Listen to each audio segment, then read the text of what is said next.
Hey there, everyone. Welcome back to another Sunday night edition of the FantasyPros Football Podcast. I'm your host, Dan Harris. With me, as always, is Mike Tagliere.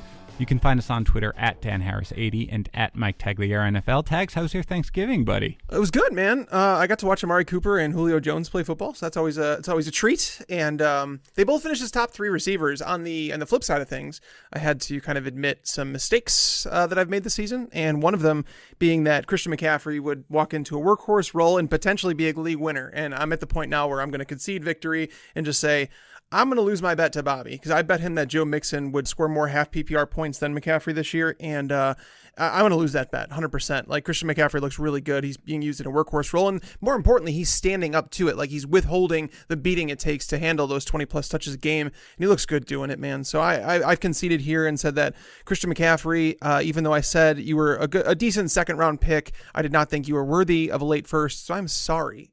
You were definitely worth it, and he could potentially win leagues with the schedule he has down the stretch. Yeah, 237 total yards today, 2 touchdowns. I mean, obviously, don't beat yourself up for not expecting him to essentially get 95% of the running back touches, which is crazy. And I think the thing you pointed out is really the big takeaway, which is it doesn't seem like he should be able to stand up to this sort of workload, or at least it didn't seem like they would want to give him this sort of workload regardless.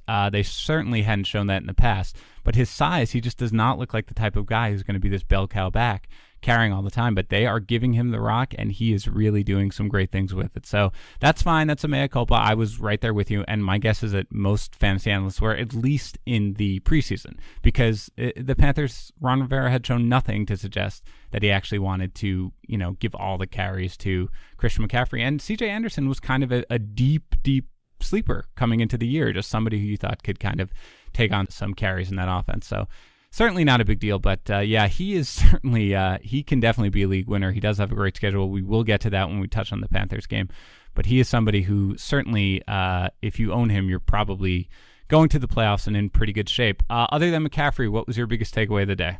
Biggest takeaway, the Browns, man. The Browns are, the week as a whole, I would say it was the running back apocalypse, because running backs were the thing this week. If you, Julio Jones, he had a decent week. 147 yards, but he didn't score, and his performance was good enough for the number 3 wide receiver performance this week. Among running backs, he would have been the 10th running back in terms of his score in a PPR format, which has not been the case for the majority of the year. This was a week for running backs to take show, and none higher than Nick Chubb. Nick Chubb, I was doing my rankings this morning and adjusting things, and I liked Chubb this week, and I had him at number 7, I think, all week. And then as the week was getting closer and closer, I realized I liked him more and more and more. I ended up moving him up to number 4, and I was like, am I legit going to do this? And I was like, yeah, I don't know why I shouldn't. The guy's been getting 18 plus carries every single game under Freddie Kitchens, ever since basically he took over as the starting running back. Bengals allow over 70 plays per game. Their linebackers can't tackle. Why not? So Nick Chubb finishing as the RB3 in PPR formats made me extremely happy, but I think it's the Browns franchise as a whole. I was a big fan of Baker Mayfield, said he should have gone number 1. It was the right pick. Getting Nick Chubb when they did, that was the top of the second round when they got him. Another great pick. Denzel Ward, they nailed this draft, and so many people wanted to give them crap about it, but I think they nailed it, and this franchise is definitely heading in the right direction. Plus, you like Baker Mayfield showing a little shade towards Hugh Jackson there at the end of that game? Well, actually, what's funny is I tweeted out that video, but even afterwards, Baker in a press conference said that it kind of put him off the wrong way when Hugh, so fast after, the Browns, that he went and signed with the Bengals. He said it just kind of put him off. He just didn't like it, I guess. And he was honest about that in his press conference. So Baker's he's a very honest guy. He does show his emotions on his sleeve. And that's why when you saw him after the game, Hugh went over to give him the whole handshake and then the man hug. Baker wasn't about it. It was kind of I'll shake your hand just to be respectful, but we're not cool like that. So I got to give props to Baker, man. That dude, he's a real guy. He's not going to put on some front. He's not going to pretend that he's someone he's not.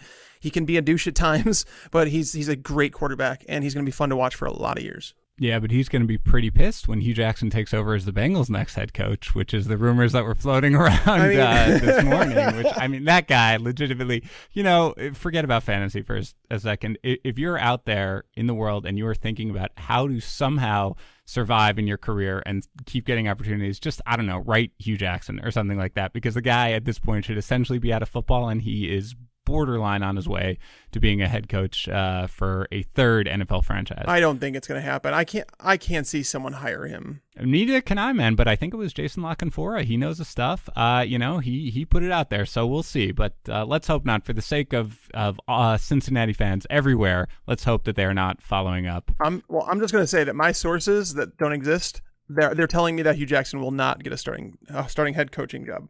All right, let's be honest. If that happens, then we know that we can always trust your non-existent sources going forward with whatever it is. So before we get into the winners and losers, let's just remind everyone about our latest giveaway, the signed Dalvin Cook helmet. You can submit an entry just by going to fantasypros.com/contest. And like all our signed giveaways, this one comes from one of our sponsors, Pristine Auction. Now, it's an outstanding site where you can participate in hundreds of auctions every single day for guaranteed authentic items. And the best part is that because there are so many auctions, you always get preposterous deals. Yesterday, I saw a Saquon Barkley signed Giants jersey for $96, a Keenan Allen signed Chargers jersey for $84, and an Alvin Kamara signed football for $84.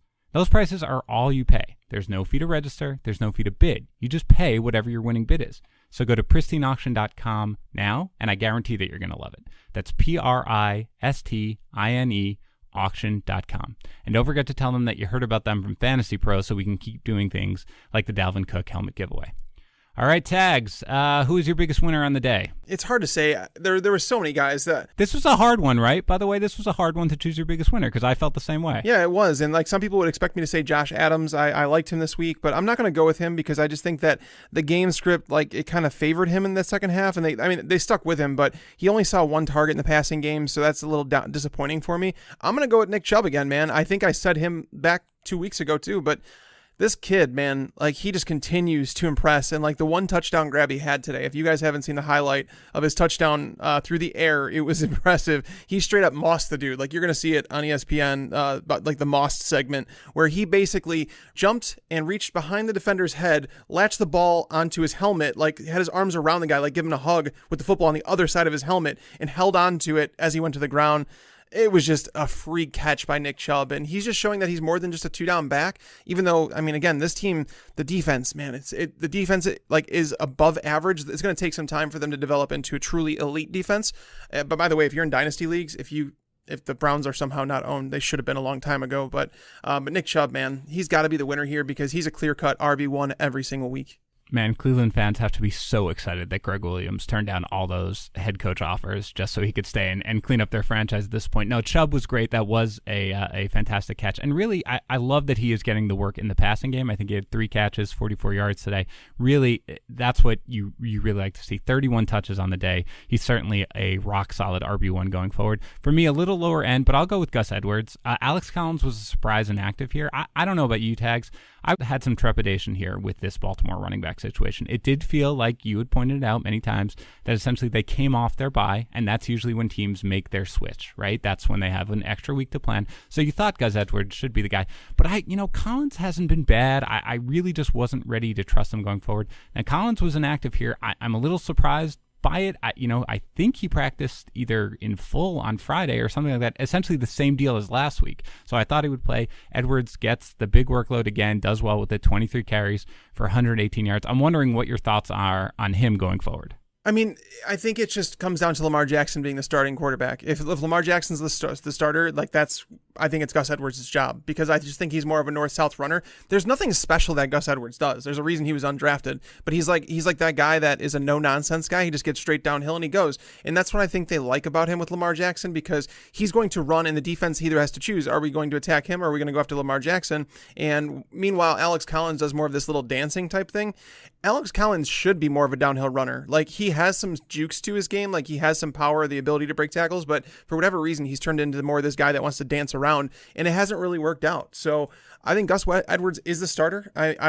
Again, watching this game, I didn't see anything from him that made me like crazy impressed. But if they go back to Joe Flacco, if Flacco does for whatever reason, come back as the starter, I don't know if they'd even welcome him back as the starting quarterback right now.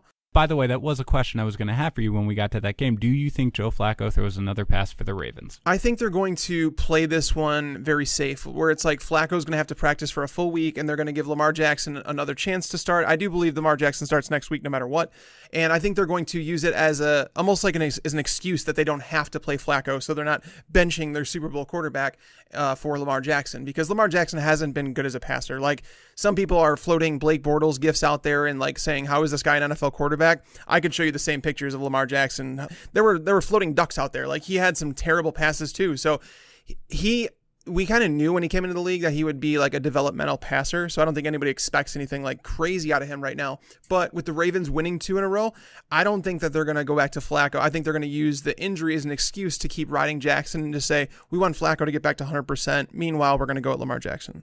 Yeah, well, we'll see what happens next week. They're at the Falcons. That's going to be a tough game. But yeah, I'm not sure, man. I guess we'll have to see. We'll see what Jackson does. They had a little bit of a weird game script. I mean, not weird in terms of their game plan, not script. But it was just, they ran him 27 times last week. That was insane. They ran him 11 times here. He was passing a lot more. He is a terrible passer. It's just everything just kind of like, you're like lobbing it in somewhere. So I think it's iffy at this point, but it doesn't sound like Flacco's anywhere close to returning. So I agree. As long as he's out, Gus Edwards is certainly going to be the man, and he's going to be an every week start. How about your biggest loser?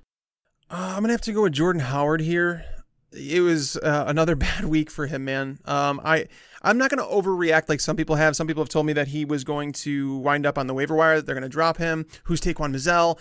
And I think this comes back to just like the familiarity that Chase Daniel had with Mizzell in practice. Like, those guys are both backups and they practice a lot together. So I just think that he was more involved in the game plan last week. Detroit has been better against the run as of late. Like, once they acquired Damon Harrison, they've turned things around, whereas the Giants have gone in a different direction. So Jordan Howard does have a matchup with the Giants in week 13, but that might be like the last time that you could feel confident using him until like week 16 against the 49ers. But he just doesn't fit this offense, man. Like, he's a guy that needs a running start, and they're not doing that. They're playing out of the shotgun, the majority of the time. They're not using a fullback, so he's basically forced to hand off the ball when the defense is already in motion, and he's slow. He looks like he's running through mud. He doesn't fit. The Bears, I'm confident that they're going to draft a running back in this next year's draft. The only question is how high. But yeah, it was definitely a week where he lost a lot of value. Yeah, I feel like if you're starting him at this point, you're just hoping for a touchdown. And if you don't get the touchdown, you're just not going to have it. So in the end, if you get a pass interference call or somebody gets knocked down at the 1 yard line, then you're probably in business. But that's a risky bet, especially at week 13, where you probably need to win to get into the playoffs and thereafter. But let's go right into that game then, since we're basically hitting the game recaps. Bears 23, Lions 16. You basically touch on it. It's a little tough to take away anything other than the Jordan Howard thing from the Bears because Chase Daniel started, though I thought he acquitted himself pretty nicely here. 27 of 37 for 230 yards and 2 touchdowns. Is there any other takeaway other than Jordan Howard, which I agree was the big one, from the Bears side of the ball in this game? No, not really. Chase Daniel did a fine job as a backup, and I know some people are trying to stir up saying, is there a quarterback controversy? No, there's not. Don't forget that Trubisky lit them up for like 350 and 3 touchdowns like 2 weeks before that. So it's one of the least efficient defenses in all of football, so don't take too much from that. I do think that Chase Daniel's probably going to start another week, though. Oh, do you? Like, all whispering from Chicago is that they want Mitch to be 100% before they put him back into the starting lineup. And I think they believe that, it's a winnable game against the Giants with Daniel under center. So I believe that they're going to play it extremely safe with Trubisky and make sure he's ready for that Rams game because they're going to be playing the Rams in week 14. Be prepared to go be Chase Daniel again this week, but he's competent as a backup. That's really all you can ask for. Yeah, it's a good system, and he knows it, and really that's really all you want. I thought I was impressed by him, frankly, in that game. I thought he really did well. Well, that's interesting because I had heard that there was optimism on Trubisky coming back in week 13, but I will certainly defer to you and your unnamed sources who know all. And the Lions side of the ball, Marvin Jones misses this one again, but there is optimism that he will return in week 13 unless your sources tell me differently. No Kerryon Johnson also in this one. It's a little less certain whether or not he's going to be able to come back next week against the Rams. I haven't heard anything definitive, but I do have to ask this question, and I apologize in advance for even asking it.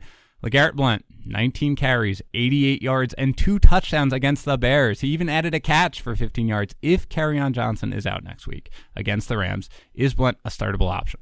I mean, I'm not going to say yes, just because like this game against the Bears was very close throughout. And I don't think that the Lions hang with the Rams very much, which could kind of take Blunt out of the game. And that's going to lead more to Theo Riddick, I think Zach Zenner, because he just doesn't offer much in the receiving game, right? But Blunt, the reason he succeeded against the Bears, he didn't take much time behind the line of scrimmage. He didn't dance. He got downhill, and like he really sucked at the beginning of the game. And as the game went on, it was kind of the same thing that the Bears did against the Lions the last time, where it got to the second half and the Bears started to leak a little bit in that, like allowing them to break through that initial line of defense and break a couple long runs. So LeGarrette Blount, I don't think that he would total more than like 12 to 15 carries against the Rams. So it's not to say that he's kind of like a Peyton Barber option where he's probably going to have more opportunities to score, but he's not anything in the passing game. So it's like you're always worried about that game script going negatively, especially with the Rams coming out of a bye week. Is that game? It's in Detroit. So, I mean, he'll probably be in like the low end RB3 conversation. So, I mean, that's, you can't find that on waivers very often. So he's definitely worth a pickup if he's there, but he's not exciting to me. You're not starting Blunt next week, man. I mean, even if he starts, you just can't rely on it. I think they might be chasing some points perhaps next week against the Rams, so he's not going to get nearly as much work. But again, you pointed out the Bears, I believe I read somewhere that this, and it makes sense, the shortest turnaround ever for an NFL team, right? Because they played Sunday night, and then they have to play the really early game on Thursday. So it's no doubt that they were tired at that point. So again, I'm inclined to just forget about Blunt. I play with a lot of savvy owners, obviously, because I haven't even seen him picked up, even though you can in advance for next week. And I would agree with that. But again, hopefully Kerryon Johnson does come back. There is some optimism, but it is certainly up in the air a little bit. Cowboys 31, Redskins 23 tags. I mean, you mentioned a little bit. I feel like there are a few big moments in a man's life, right? The day you got married, the day your kid is born, and the day Amari Cooper validates everything you've said about him for the last 2 years, right? Just a monstrous performance, 9 targets, 8 catches, 180 yards, 2 touchdowns. Do you want to say anything else about Amari Cooper? I mean, you mentioned him early. He had a phenomenal game. He looks like a completely different player fantasy-wise with Dallas. So is there anything you want to add to it or pat yourself on the back or say anything nice? Like, to me, I'm more happy for Amari Cooper, the guy. I'm more happy for those that actually get to see Amari Cooper, because the thing is people look at box scores and that's what they relate to success. And I don't. Like, I pride myself in watching actual film on players and like breaking them down and saying that there's more to it than just the player. Like Robert Woods, for example. Like, if the Rams had given up a second or a third round pick for Robert Woods when he was with the Bills, people would laugh at the Rams. They would say, what the hell are you doing? Even when they signed him in free agency, it's like, well, this guy's going to walk into targets, but he's not that good. And now nobody would blink twice if they gave that up for Robert Woods. So the situation actually matters. And Amari Cooper was somebody that I've watched. He creates separation. Has he had drop problems in the past? Yes, he has. I mean, maybe that comes down to not seeing consistent targets in an offense. I don't know. I can't answer that question for Amari, but the talent's always been there. I believe in guys that can separate, and he's one of those guys. He could do it at every level of the field. And so for people to see him on national TV now with the Cowboys, because everybody gets to see them, they're national, and people see the Cowboys all the time. They're always like the game of the week. And now you're able to see Amari Cooper doing what he does best and what he's kind of been doing his entire career, just not seeing those consistent targets. I've never really doubted him as the player. I did doubt that he was going to be able to come over here. I realized that the Oakland situation was terrible. It was midseason. I just, you have to learn a playbook. You have to get in sync, build up a rapport with your quarterback. But, boy, they've got it. And it's great for the Cowboys offense. I mean, it really opens it up. It's just good. It's a rising tide lifts all boats. So it's really good to see. And I think you can expect really good things from him going forward, certainly next week. Although, I mean, we'll see what happens. It's against the Saints. It's going to be a shootout, but it's a tough draw depending on if he gets Lattimore or what they decide to do.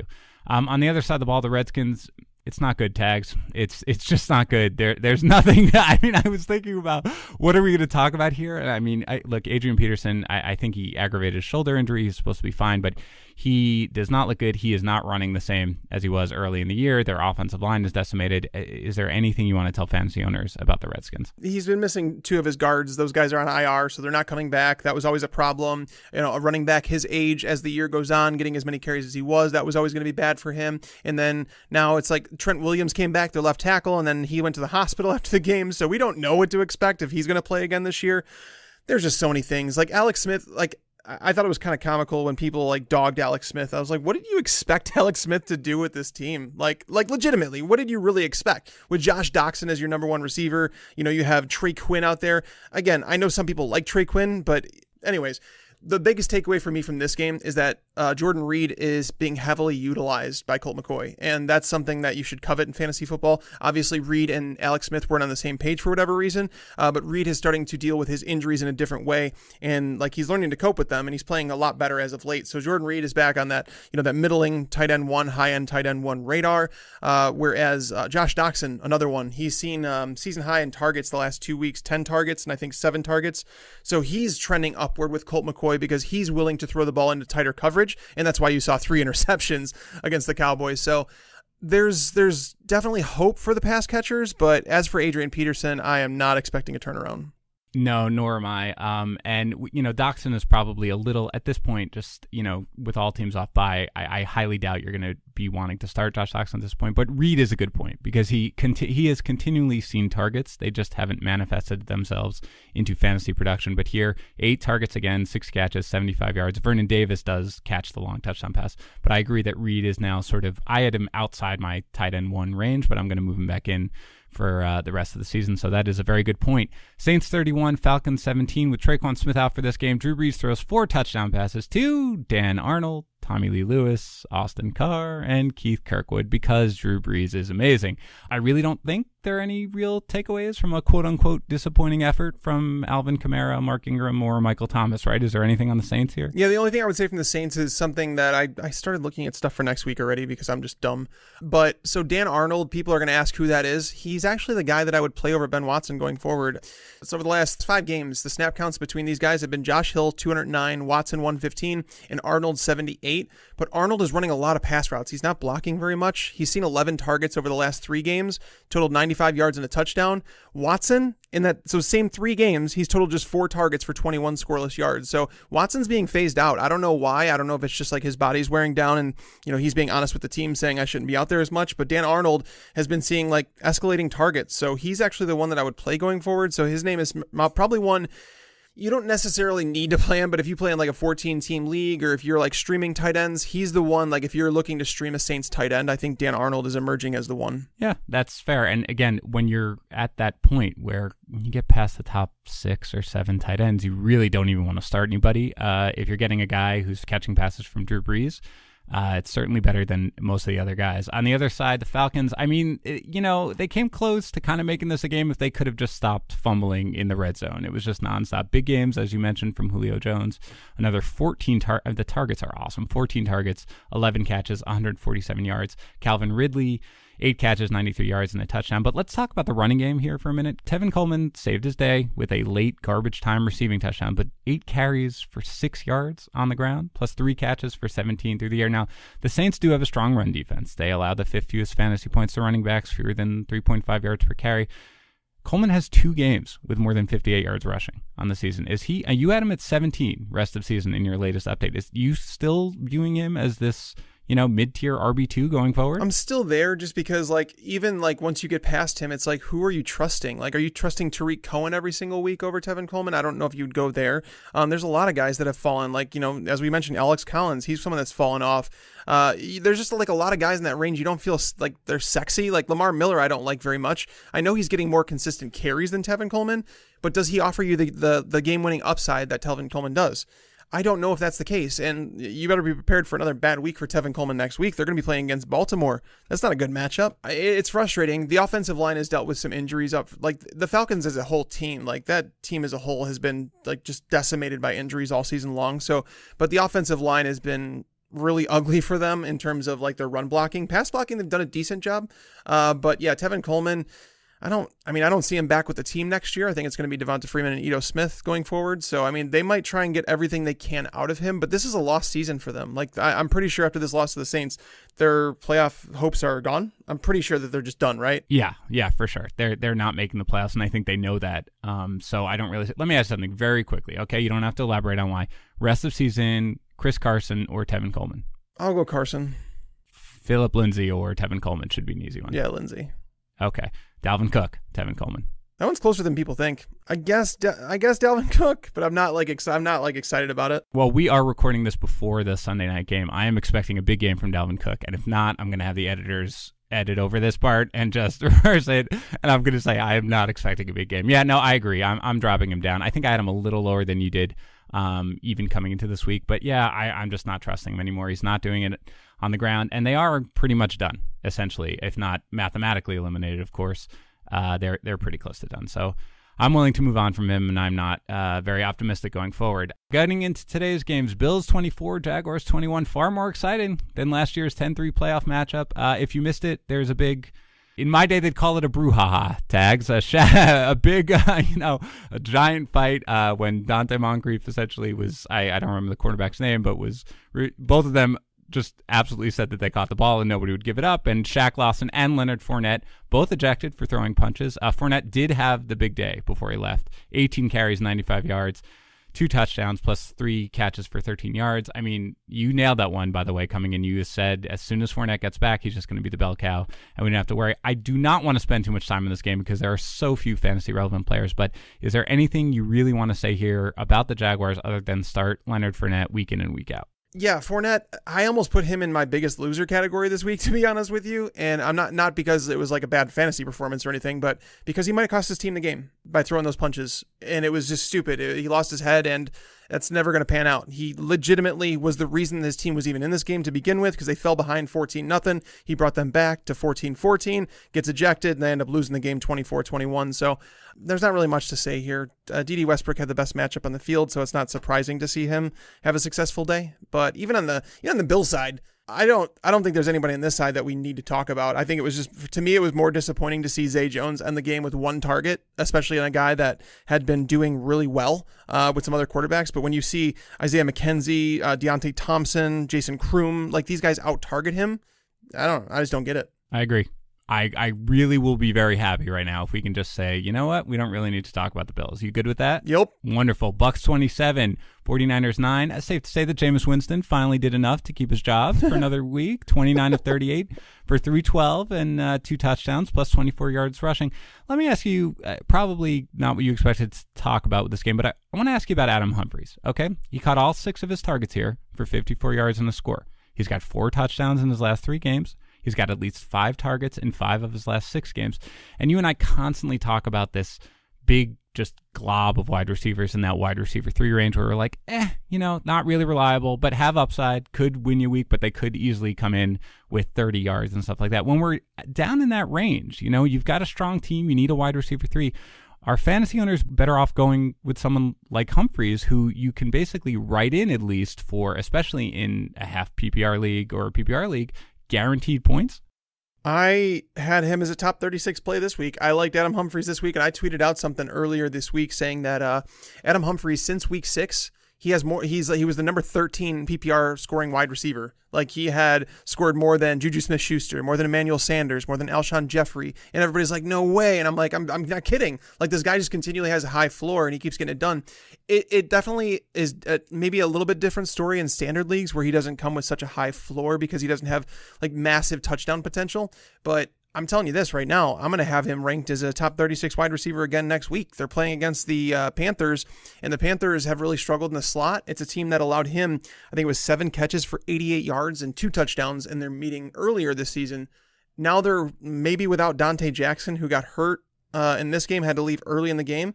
So, yeah, I mean, Adam Humphries is the real deal, and the reason you have to like him so much is because O.J. Howard being gone vacates some targets. Like, that's 5 or 6 targets a week that opens up. Now, Cameron Brate's going to see some of that, but knowing that Deshaun Jackson, his hand is a little bit screwed up. He missed some practice time this week. Chris Godwin missed some practice time last week. Those two kind of fluctuate in and out of the lineup, but Humphries is a consistent.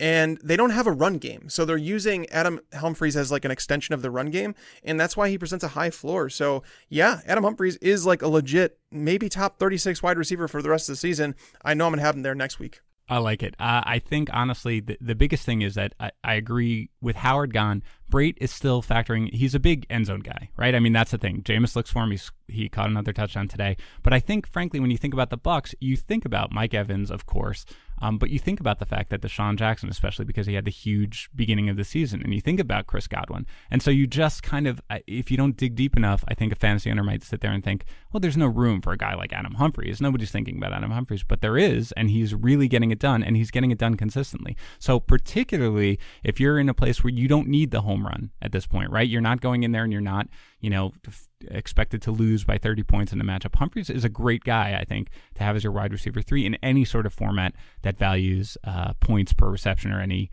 part of that. Crazy question for you. Who would you rather have the rest of the season?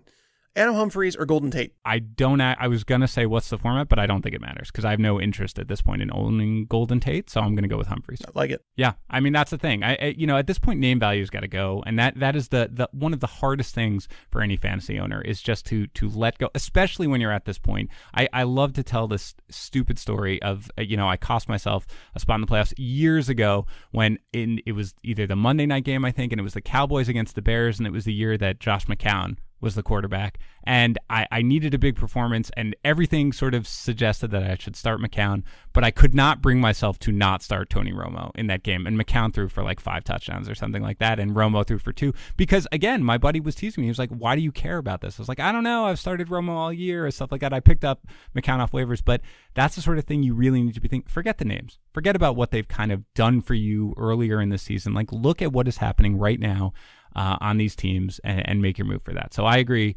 totally with Humphries, especially over someone like Golden Tate.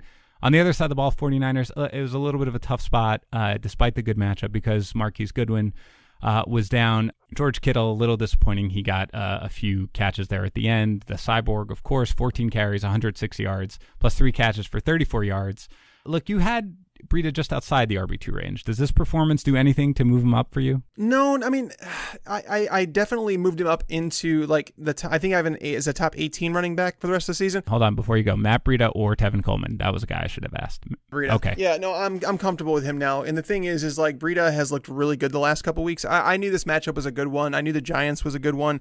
I had Breida ranked, I think, as my number 13 running back this week. So I liked him an awful lot. And he did pretty much what I thought he would with Marquise Goodwin, with Pierre Garçon out of the lineup, with Alfred Morris out of the lineup. So we saw Jeff Wilson come in, and get 7 carries. Like, who's this guy? But if Breida holds up, like, he's the best running back in this backfield, and he's going to see volume. I mean, regardless, like, he's game script proof. He's used in the passing game. So I do like Breida going forward. So this doesn't shock me at all. Yeah, no, I mean, honestly, it's just the injury with him. This is the first game. I don't even know. Did he leave? Did he leave with an injury? Is this the first game the first game he wasn't like, oh boy, he's done. Let's go pick up whoever is back up in. Yeah, and Alfred Morris, by the way, a healthy scratch in this one. So just to the remote extent you were even thinking about, well, maybe because there's nobody else left, it's not going to be him at all going forward, no matter what happens. So yeah, I agree. I feel totally fine with him. Solid RB2. Especially in any format that awards anything for receptions. Ravens 34, Raiders 17 tags. We talked about most of the interesting stuff on the Ravens side of the ball. We talked about Lamar Jackson, and we talked about Gus Edwards. Anything else you want to take away from that side of the ball? That the wide receivers are nothing right now. I mean, like, I know Crabtree walked away with a touchdown and 6 targets, but John Brown, nothing, man. He has 1 catch in each game with Lamar Jackson, and they're not in sync at all. Like, I watched a lot of that game, and it was depressing to watch that game, actually. It's just like Marty Morningwig has no idea how to use Lamar Jackson as a quarterback. Like, none. Absolutely none. And John Brown just appeared disinterested, which is really weird. Like, he's usually a guy that guts it out and plays like 100%, but he dropped a one that it was thrown behind him, but I thought he could have came up with it. But there were a few times where it just looked like very lackadaisical routes, and I don't know if he's as involved in the offense with Lamar Jackson under center. So these wide receivers, man, the tight ends there, I just don't think when Lamar Jackson's playing, they've had matchups against the Bengals and the Raiders. Like, those should have been matchups where they could have scored some fantasy points, and they really didn't. So, and even Willie Snead, after having 8 or 9 targets last week, he has none. He didn't even see a single target. So there's nobody from this receiving core that I want to play anymore. No, I legitimately thought coming in, Willie Snead would be the only guy because I feel like, look, he still gets his usual 6 targets, 5 targets, and he gets his 50 yards. But here it just went on. I agree. There is no pass catcher that you can start on the Ravens so long as Lamar Jackson is under center. And I agree with you that he certainly will be next week against the Falcons. So if if you're in a pinch somehow and you need to start Lamar Jackson, okay, you can start Gus Edwards. But other than that, I'd move on from the Ravens. On the other side of the ball, I mean, again, like the Bills, like the Jaguars, I really don't want to think we need to spend too much time talking about any Raiders playmakers. Doug Martin and Jared Cook both find the end zone. Is there anything you want to talk about with the Raiders? No, I mean, Doug Martin had a better line than I thought he would, honestly. They're going to play Kansas City next week, and Kansas City's been a really giving team to running backs. It's going to be a negative game script for sure. But at the same time, I mean, he has the first half to kind of get his work in. And did something happen to Jalen Richard? Because I didn't see him get hurt or anything like that, but he was kind of like an afterthought in the offense this week, which is really odd. I don't know if something happened and I missed it. I'm going to be curious to hear if something happened to Jalen Richard, but in that game, if something, whatever the case is, Doug Martin's going to be in the RB3 radar because he is seeing those, 10 to 15 touches per game against the Chiefs. You kind of have to, but I don't want any wide receiver or pass catcher tied to Derek Carr. Derek Carr has been inconsistent throughout his career with Amari Cooper. He's inconsistent without him. Michael Crabtree was the only guy that he really connected with on almost seemingly a weekly basis, and we just haven't seen that guy in this offense. So it's another team where ideally going into the fantasy playoffs, you don't want anybody that plays for the Raiders on your squad. Yes, I would I would endorse that 100%. Doug Martin does run well, 11 carries, 51 yards, and a touchdown. I didn't see anything with Richard. I just, maybe the game, although it was 34-17, it really wasn't out of hand until maybe the last quarter or last quarter and a half. So maybe that's just what it was. But yes, I agree. Even with the matchup, there's just no way in a game, if I really need to win it in week 13, that I'm going to feel remotely comfortable relying on Doug Martin, despite the fact that he has run better, I think, than either one of us expected. Browns 35, Bengals 20. We touched on this one a little bit. Andy Dalton did leave this one with an injured thumb on his right hand. All I've seen is that x-rays are negative, but I believe more tests are coming, so I don't think they're out of the woods yet. His play is also negative. His play, exactly. He leaves the game with terrible play. They were down 21-0, I think, very quickly in this game. Let's start with the Bengals, actually, since we're talking about it. Still, I want to give you some props here because at the time we recorded last week, there was, I think it was a Josina Anderson report that A.J. Green was planning to play, essentially, this week. No A.J. Green here. He was downgraded doubtful and then out with the season spiraling out of control, this has basically been your outlook since the injury. With the season now spiraling out of control, I mean, I assume you're sticking with you do not expect to see Green back on the field, or if you do, it's going to be at a minimal workload. Is that right? Yeah, and it's going to be like much less effective than he's been throughout the season because I just don't trust wide receivers playing through foot injuries. I just think it's bad. And if it's something that they said that they didn't believe it needed surgery, but it was something that they needed to revisit if it didn't improve. And it's been like 3 weeks now that he hasn't practiced or anything like that, and it hasn't improved, I wonder if surgery's on the table. And if it is, they really need to get on it because the longer they wait, the longer it's going to take for Green to return to form. I just don't think this team's going anywhere. But of course, they're going to say that they're trying to make the playoffs because they're still 5-6, even though they're coming off an embarrassing loss at home to the Browns. This team is it's a joke, man. Like when they hire Hugh Jackson to come in as a special assistant, things are out of control. Like what is happening here? I know that Marvin Lewis has kind of put together a good regular season record, but this team goes nowhere. It's like drafting someone in fantasy football that is going to get you to the playoffs, but then once you get there, he's going to let you down and you're never going to win anything. Do you want that guy on your roster? No. And now you have to wonder if Jeff Driscoll is going to be the starter because he outplayed Andy Dalton this game. Even if Dalton's thumb is okay, which they're saying it's not broken, I still don't know if Andy Dalton should be under center this next week. Yeah, Driscoll did play well, frankly. He threw for a touchdown. He ran in for a touchdown.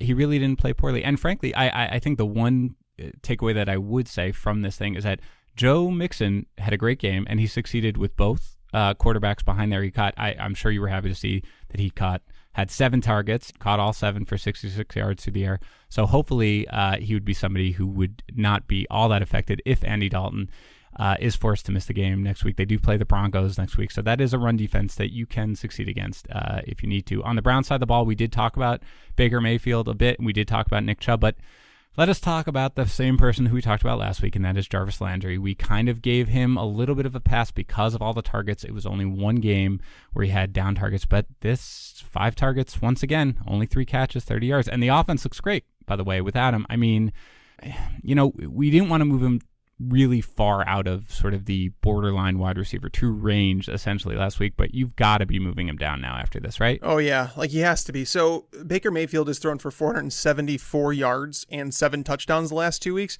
Jarvis Landry hasn't even cracked 80 yards. Like And he didn't have a single one of those touchdowns. Like, that's the thing, is Baker Mayfield's starting to spread the ball around. They're not relying on Landry nearly as much. And I don't know if this comes down to Freddie Kitchens and what he's doing as a play caller, saying that, Jarvis Landry can't be our go-to guy. He's just not that guy. And he never was. And that's when people, like, when he went to Cleveland, people were expecting that. I was like, no, he could be a great complement to Josh Gordon. And once they lost Gordon, I think that's when we saw the efficiency just go out the window for Jarvis Landry. And he was being used in ways that he probably shouldn't have been.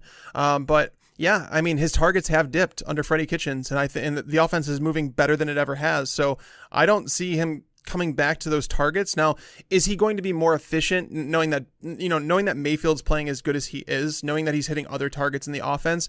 Does that open things up for Landry? Yes, but I don't view Landry as a guy that's like a must-play top 24 receiver anymore. He's probably in like that high-end wide receiver 3 territory, where I still think that he's going to lead that team in targets. He's playing with a quarterback who's playing better football seemingly every single week. So things will start to move in his direction, but I think we're well out of the phase where it's like saying that he's like a high-end wide receiver 2 like we were earlier in the season. Yeah, certainly. I think for me, if I own Landry, I can't possibly start him until I'd rather be the guy who waits to see the good game and then feels like, okay, maybe he'll be involved at this point, because you just, I mean, again, we followed the targets and we were willing to write it off because he was getting the targets, even though he wasn't having the production. But at this point, you're right. He's basically being phased out of it with Freddie Kitchens now. I think probably he will have certainly better games than he had today and that he's had recently. But at this point, I'm just not really willing to look forward. The schedule isn't terrible going forward, but at this point, I'm just kind of willing to move on unless you're in a deep league or there's just very little available at wide receiver. Other than that, I'd be looking elsewhere. Eagles 25, Giants 22. Now, we touched on Josh Adams. He did 22 carries, 84 yards, and the touchdown. Plus, he had the early 50-plus yard touchdown run that was called back by holding right out of the gate. So I think you basically said earlier that you're not entirely willing to trust him going forward. No, I'm not. This was a week where it was like a unusual circumstance where I was willing to trust one of the Eagles running backs. Now, Josh Adams did enough where I think he should have gotten like more of a role going forward, but I still don't believe that it's Doug Peterson's way to give one running back the entire show. I think that he still does want to rotate running backs in and out of the lineup. So, I mean, they're going up against Washington next week. That's another divisional game. They're at home again. Washington has started to struggle against the run as of late. They started the year like one of the better run defenses in the league, but they've struggled as of late. So once I take a look at the game a little bit closer, I'll decide, but I don't think that Josh Adams is like a must play every single week. This week, I did view him as such. Like, I had him probably ranked higher than I should have. I think I ranked him as the RB14 this week because I did like him a lot. I'm happy to see that he came back in the second half because he had injured his shoulder in the first half, and he was pulled from the game to be examined for a little while, and then they said that he was going to return, and I was like, okay, he's returning, but how effective is he going to be? And he looked good again. So, I mean, it was the Giants. I'm not going to take too much from this. It was... it's really difficult for me to trust an Eagles running back, and I did it this week, and I feel like I escaped through the hair on my back, like just like that little bit. That's all I had, and I don't know if I want to go back to that well too many times.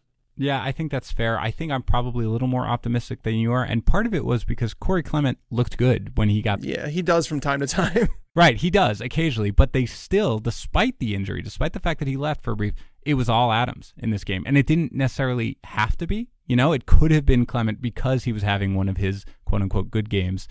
So the fact that they did stick with him, I think he's earned enough because I think they've seen enough from Smallwood and they've seen enough from Clement to know that that is not the answer. So I think, still alive in the race that they'll go with Adams a little bit more. I do want to touch on one other thing with the Eagles, and that's Alshon Jeffrey. Just 3 targets here. He caught all of them for 39 yards, but his last 4 games tags, 15 receptions, 155 yards, no touchdowns. How concerned are you with Alshon Jeffrey? I'm concerned with Carson Wentz. So the thing is, this entire passing offense I'm concerned with because they just played the Saints and the Giants. I mean, to be fair, the Saints have been playing better as of late. They're starting to get better. The Giants haven't been like a walk-on matchup, but this is a team that he dominated back in week 6. Like, Carson Wentz threw for 278, 3 touchdowns, no picks on the road against New York. And then this game comes back at home and it's like 236, 1 touchdown. He just doesn't look right. It's like they're trying to force the ball to Golden Tate.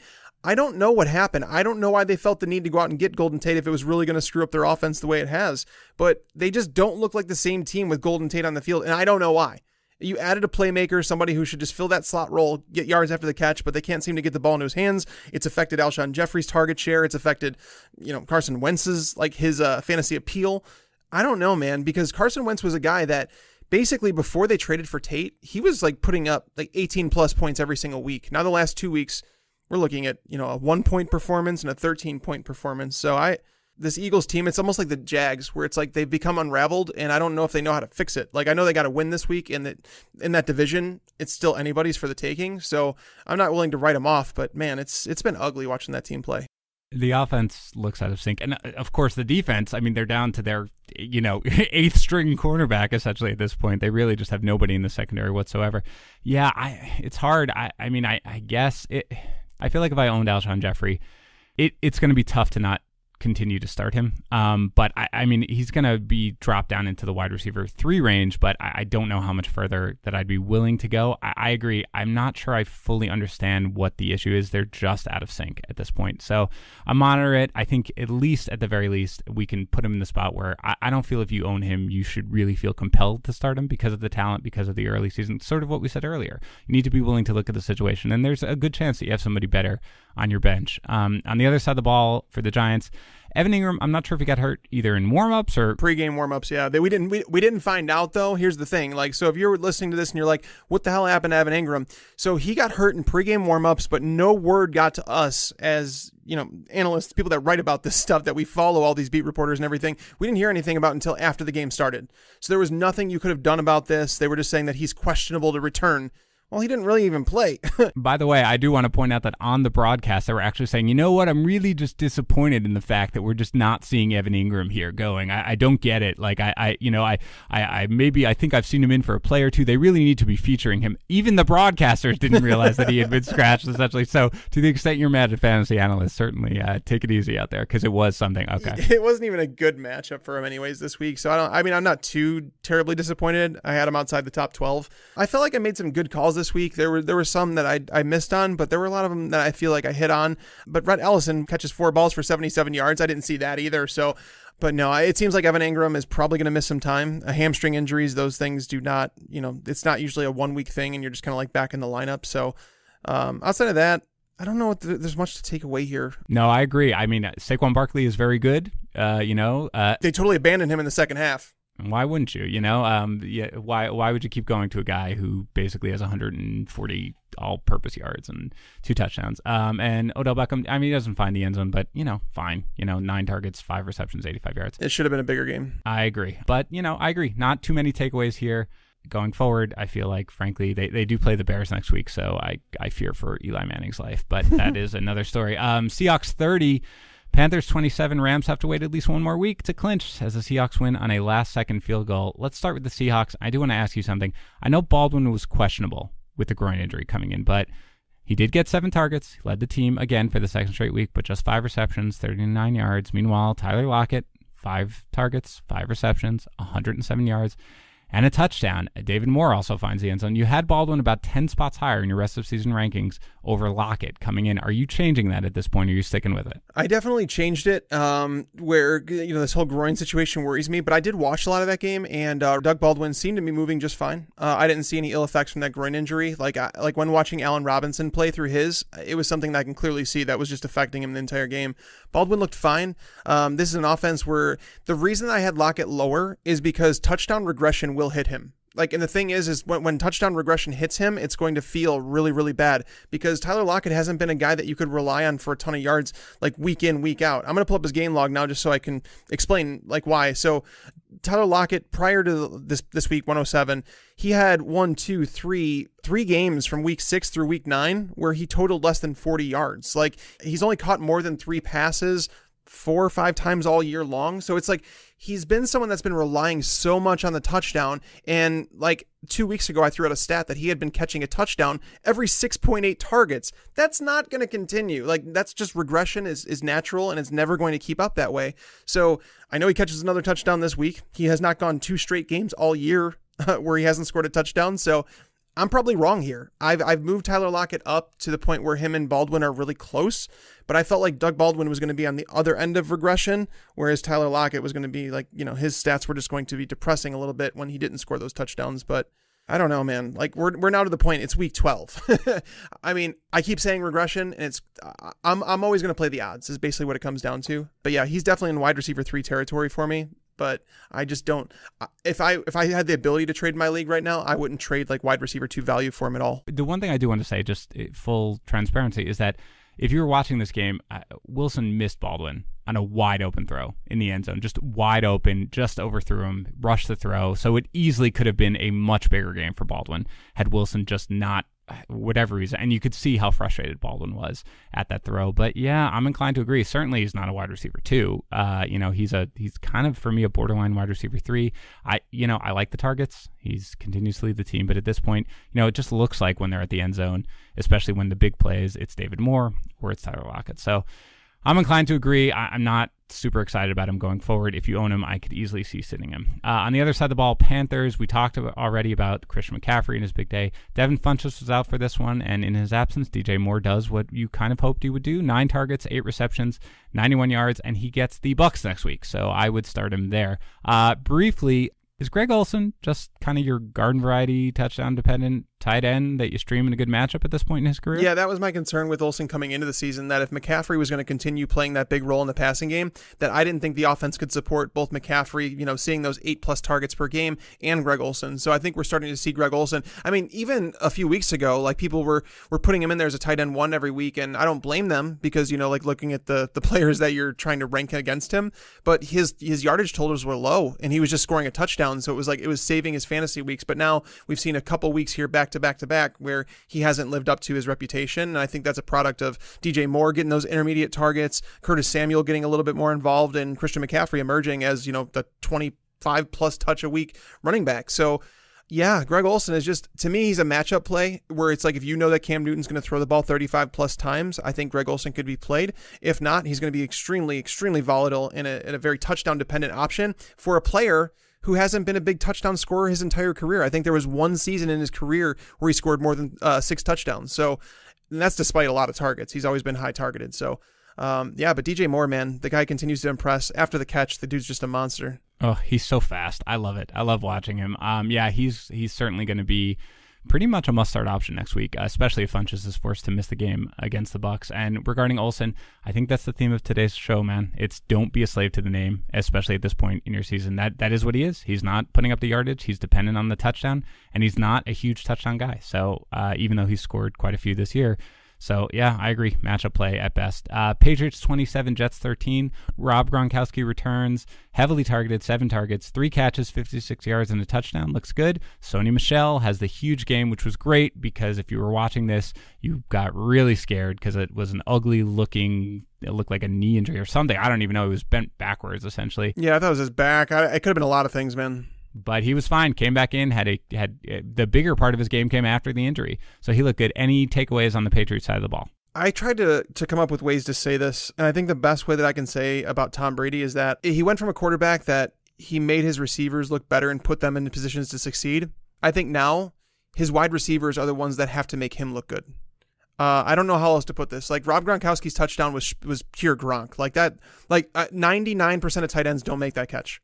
Okay, Rob Gronkowski holds on because he's so strong. But there was 2 guys in coverage there.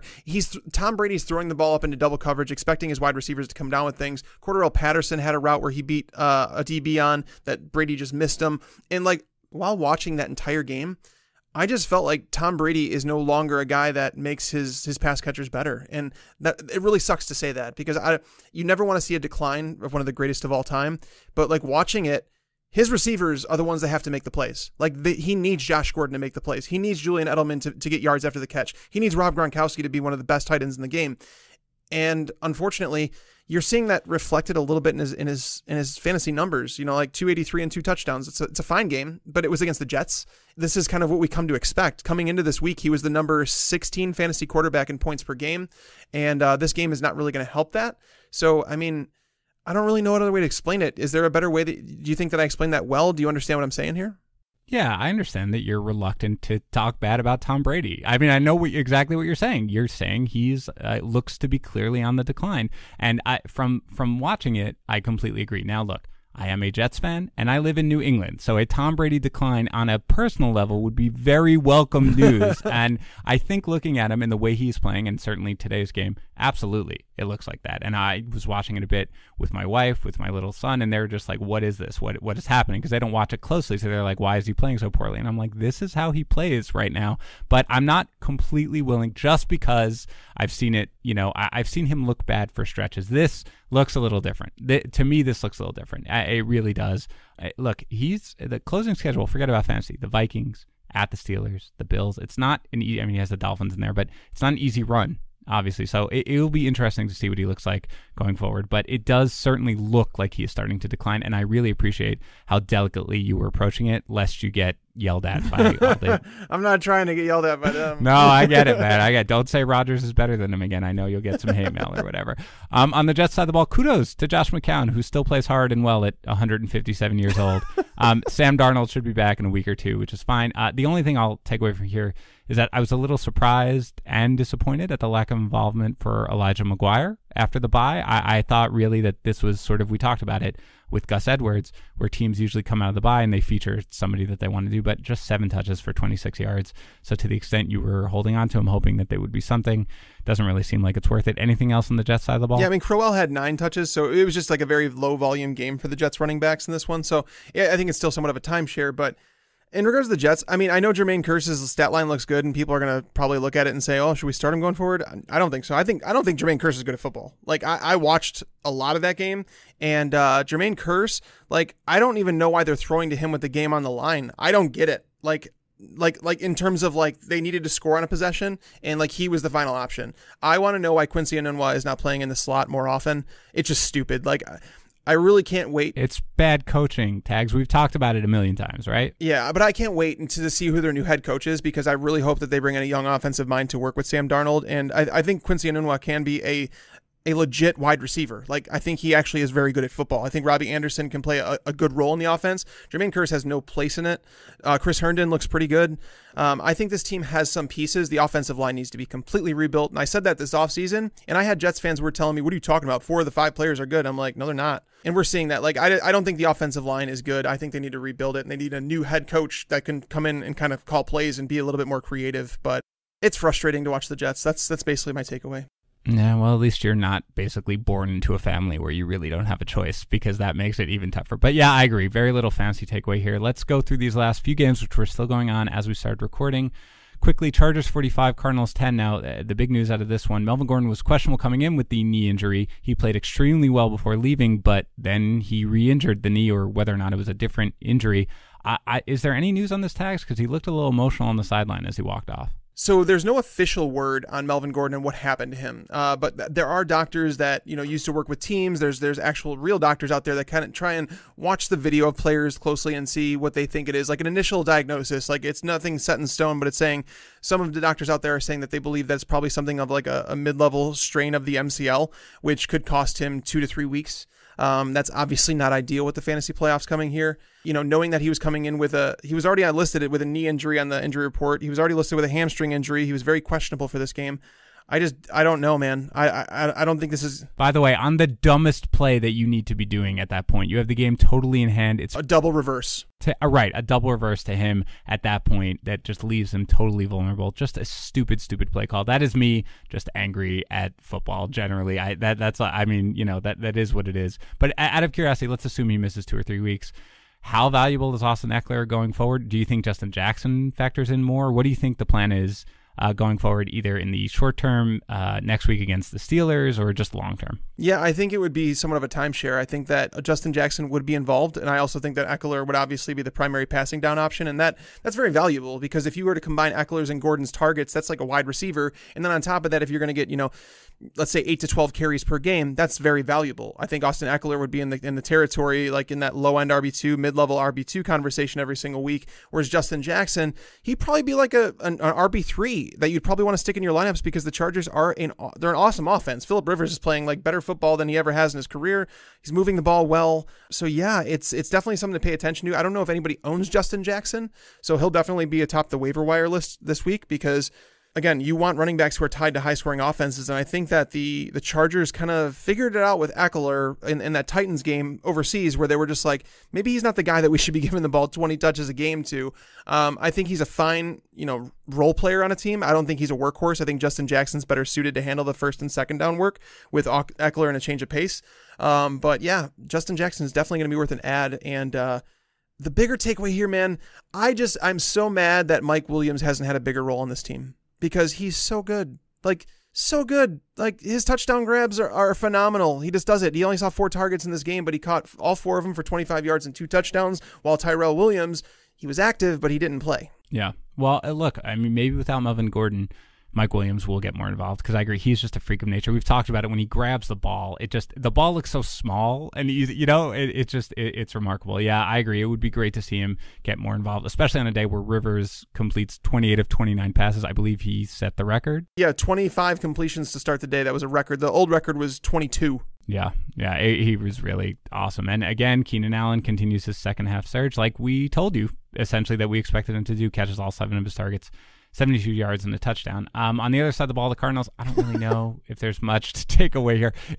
Frankly, I'm a little confused by Larry Fitzgerald, because it was exciting when Byron Leftwich first took over. He had 12 targets, he had 10 targets, and you were like, great. And then 4 last week and 2 this week, but he has 3 touchdowns in that span. So I don't know how you feel about Fitzgerald. The thing is, the volume. Josh Rosen threw the ball 20 times last week. He threw the ball 19 times this week. The offense hasn't. By the way, they were well behind the whole game, All right, time of possession in this game was 35 minutes and 18 seconds for the Chargers, just 24 minutes and 42 seconds for the Cardinals. So that's obviously a problem. I mean, we've seen Josh Rosen look really bad at times. I know a lot of people gave him praise for the touchdown that he threw to Larry Fitzgerald in this game, but what I saw was it was a tight throw. He's throwing the ball into a very tight window that it could have gone either way. And that's just something you're kind of living with Rosen. There's some ups and downs. Have you seen some flashes? Sure. But it's another team, man, where it's you do not want to tie your fantasy outlook. This is legitimately the end of the year. We're coming up on fantasy playoff time. Do you want to rely on these ups and downs every single week from your offense? Probably not. I mean, the only good thing here is that David Johnson sees 19 touches. That's obviously nice because, David Johnson, he's seen at least 19 touches now in every single game that Byron Leftwich has been the coordinator, even with the little time of possession here. So that's good. But, man, it's just another one of those offenses I just really don't want to own too much of. Yeah, the problem is with this one, if they can't open it up in this game where they were behind pretty much, they scored the first touchdown, I believe. Yeah, they did. It was right in the beginning of the game, yeah. They were up 10-0, and literally, I was sitting there, because I almost picked the Chargers in my survivor pool, and I didn't. And I was like, whew, good thing I didn't do that. And then all of a sudden, it's just they take off. They score 28 points in the second quarter. Yeah, well, anyway, I agree. If they're not going to do it in this one, it doesn't seem like they'll do it at all. So, not too many people you really want to be relying on in the offense. All right, let's hit these last 2 games pretty quickly here. Broncos 24, Steelers 17. Philip Lindsay finds the end zone. Emmanuel Sanders finds the end zone. Takeaways from the Broncos side of the ball. Broncos side, Emmanuel Sanders was due for a bigger game. This matchup, he meant a lot. But Philip Lindsay, every single week, when you look at the touches, you break him down. He's the one in this backfield that you obviously want. It's a little disappointing to see he didn't see a single target in this game. But, 14 carries, 110 yards, and a touchdown, despite missing, I think, 3 offensive linemen now. He's clearly overtaken this. Royce Freeman is kind of like a handcuff at this point. He's an expensive handcuff. But, yeah, I think my biggest takeaway here, though, is it's going back to Courtland Sutton. Everybody that wanted to anoint him as a must-play wide receiver 2 every single week going forward, I never understood it, and I still don't. And did you know that Courtland Sutton has still yet to record 4 catches in an NFL game? And the thing is, the targets were starting to increase, but then when Thomas left, everybody thought things would increase. But no, it's just he's seeing some high possibility targets. I'm trying to find the word. I don't know what it is I'm looking for, but basically he's seeing the end zone targets, whether there's a pass interference, and that obviously plays into how they're going to call plays, but earning a pass interference or just getting the ball knocked out at the last second in the end zone or jumping over the defender, having 1 foot in bounds, 1 foot out of bounds. There's always been something there stopping him from having a big game. But the fact that he has his career high is still sitting at 3 catches, that's worrisome. And, in this game, 4 targets, 1 catch for 14 yards. I think that we can go back to saying that Courtland Sutton is still a little ways away from making an impact in fantasy football. And if you wanted to drop him from someone else, I wouldn't really have an issue with that just because I don't have faith in Case Keenum on any given week, Case Keenum can turn into, 180 yard, 0 touchdown Case Keenum. The one thing I will say is that the rest of season schedule for the Broncos is very nice looking at Bengals, 49ers, Browns, and Raiders. So this was, not the best matchup against Steelers. So there is some room, but you're not going to be starting Courtland Sutton given his recent production at this point. If you do have to move on, I agree with you that I would be fine to do it. I own him. I'm probably going to hold him just to hope that something happens. How about on the Steelers side of the ball here, Tags? Does James Conner worry you at all? In terms of like I talked to Bobby about this. I don't know if you heard that podcast, but saying that, do you remember when Spencer Ware was the starting running backs for the Chiefs a couple of years ago? And then he suffered that concussion. It was like in a week 10 game or something, or a week 9, something like that. And he was never the same running back after that. Like that season, it was like almost like he never recovered from the concussion, or I don't know if there's any lingering effects, but James Conner just hasn't looked like the same running back the last 3 weeks. Yeah, I mean, I think that's fair. I thought he looked okay in this game. It was a weird game. They came out just throwing, nonstop throwing. I felt like there wasn't much of an opportunity for him to get into sort of a rhythm and anything like that. Only 13 carries here. He does have, catches all 4 of his targets. So I think what I would say is I probably value him less than I did earlier in the season necessarily, regardless of the Le'Veon Bell stuff. But I'm not really all that concerned about him. I think it's a fair point because of the concussion, but I don't know. He looked good enough to me that I would feel pretty confident in him going forward. All right, our last game here, Tags. The Colts 27, the Dolphins 24. I mean, you want to talk some more Colts tight ends or what? I feel like we should just have a separate segment saying Colts tight ends every week. I mean, Eric Ebron saw 7 targets in this game. If you would have told me Eric Ebron was going to see 7 targets, I would have been like, he's my tight end 3 this week. That's what I would have said, 100%. Because, I mean, behind Ertz and Kittle, I mean, maybe Gronk. So I might have had him tight end 4. But yeah, Ebron, 7 targets. Doyle gets 4. Doyle gets the ends. He finds the end zone, but he only has 4 catches for 16 yards. So it's not like it was a very successful game for him.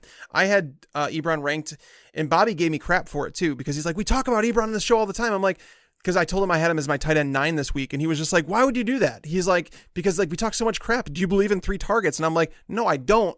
But here's the problem. When you look at the tight end position, there's nobody that I feel like that's around his range in that territory that I could start confidently and say that they have more upside than Eric Ebron. So you kind of have to continue playing him as that like a low end tight end 1 and hope he has a game like this. And he's done it more often than he hasn't. Yeah, look, he sees end zone targets pretty consistently. So he's a startable tight end. I agree. But to see these 7 targets, did he have no targets last week? Was that last week that he had none? Yeah, it was. He had 1 pass attempt and no targets. Right, exactly. So it is what it is. I think you start him, frankly, most weeks. And you're going to have the big games and you're going to have the pretty empty games. And I think that's probably what's going to be like. I did see that Marlon Mack left the game with a concussion. But I don't know, I don't think he returns. So monitor that this week. Of course, they do have the Jaguars next week. On the other side of the ball, Kenyon Drake scores the 2 touchdowns. Are you encouraged at this point? I was until he hurt his shoulder at the end of the game, and he looked like he was in a lot of pain. I don't know what happened there. I haven't seen any reports since then. Obviously, we've been recording, but that's something that we'll be paying attention to. And if he's down, man, I mean, Frank Gore was already going to be a decent play next week. I mean, this Miami team they're not one that's you're crazy about, but they're going to be playing the Buffalo Bills next week, and the Bills are a team that teams just rack up the rushing attempts against, and I think Frank Gore can continually beat them down to the point where he's going to have maybe a top 24 performance against them, especially if Kenyon Drake's not there, because you're going to see Gore rack up 20 plus touches most likely. You might see some Kalen Ballage mixed in there. And I feel bad for Drake because he played such a good game, even though he only saw 13 touches. It is what it is, but he was very efficient with those touches. He was running downhill for the game, and he's a tough runner, and that's why I like to see that shoulder injury. It doesn't really shock me. But outside of that, man, it was pretty ugly. Devontae Parker, 3 catches, 10 yards. Leonte Carrero, he led the team in receiving with 74 yards. It came on 1 catch, but that catch was fantastic. Leonte Carrero just basically stopped, and it was like a jump ball. He just straight up jumped over the defender, grabbed it, and then ran for the touchdown after it. It was kind of ridiculous. That was a pretty fun end of the half, by the way, if you missed the last 2 minutes of the half, where Andrew Luck threw 2 interceptions, Ryan Tannehill threw that long touchdown to Caruso. So it was a pretty crazy 2 minutes. I did not see that Drake got injured. Again, we started recording this while the game was still going on, but that's obviously a good point. And Frank Gore did have 14 carries for 67 yards and would be an intriguing play next week against the Bills.